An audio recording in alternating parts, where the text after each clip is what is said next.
So, what happens when the laws of physics, the very rules of the universe, just completely fall apart? Well, today we're going to take a trip right to the edge of reality itself to talk about one of the cosmos's greatest puzzles, the black hole. Get ready, this is going to be wild.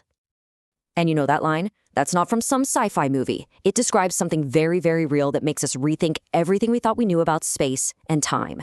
So let's get right into it. What exactly is a black hole? Okay, think about gravity here on Earth for a second. You throw a ball up, it comes back down. Easy, right?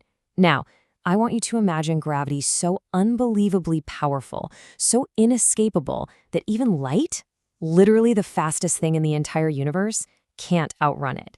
That is a black hole. To get that kind of gravity, it all comes down to one thing: density. Just try to picture it, taking something 10 times more massive than our own sun and crushing it all down into a space the size of a single city. That unbelievable compression creates a gravitational pull so intense, it literally tears a hole in the fabric of space-time. So where do these cosmic monsters even come from? Well, it all starts with the incredibly beautiful and violent death of a truly massive star. Okay, so for millions of years, a giant star is in this constant cosmic tug of war with itself. You've got the fiery nuclear furnace on the inside pushing everything out, while its own massive gravity is trying to pull everything in. But eventually, that fuel runs out. And when it does, gravity wins. Instantly, the star's core just collapses, triggering a supernova, one of the biggest explosions in the universe. Now, the outer layers get blasted out into space, but the core, it just keeps collapsing and collapsing, crushing itself into a point of impossible density. And right there, a black hole is born. All right, now that we know how they're made, let's take a look under the hood. What are the parts of a black hole? There are two key features you've absolutely got to know. First up, you have the event horizon. Now, don't think of this as a surface you can touch. It's more like a threshold. It is the ultimate point of no return. The second anything, a planet, a star, even a beam of light, crosses that invisible line, there's no going back. Escape is impossible. And that's exactly why they're black. No light ever gets out to tell us what's inside. And if you could go deeper, you'd find the singularity. This is the end of the road.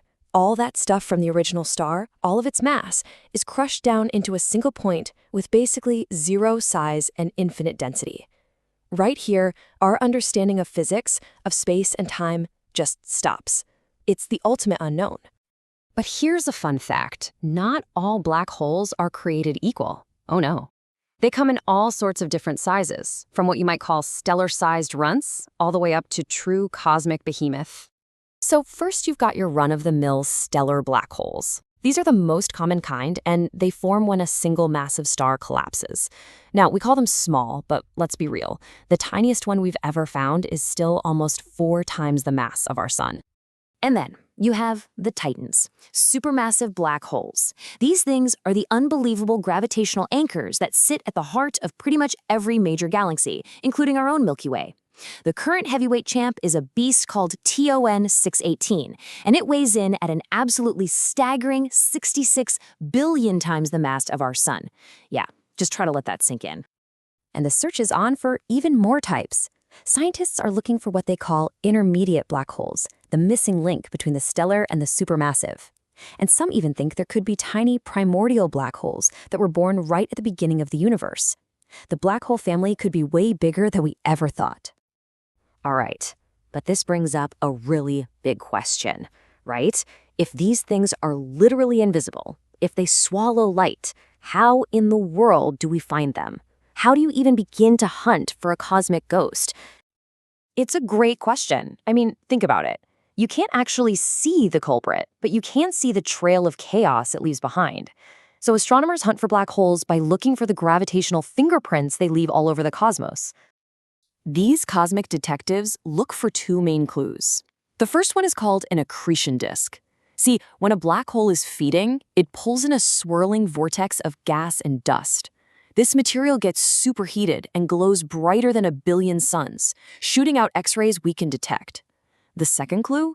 We watch stars that look like they're dancing with an invisible partner. If you see a star orbiting nothing, you can bet a black hole is the one leading that dance. And you know what? This isn't just some clever theory. This exact method, tracking the strange dance of stars right at the heart of our own galaxy, is how scientists proved, without a doubt, that a supermassive black hole lives in our galactic backyard. It was such a monumental discovery, it won the Nobel Prize back in 2020. So, as you can see, black holes are so much more than just giant vacuum cleaners in space. They're actually the keys to understanding some of the biggest questions we have about gravity, about space-time, and about how our entire universe came to be. They really are the final frontier of physics. And as we keep staring into that darkness, you just have to wonder, what other incredible secrets are waiting for us out there?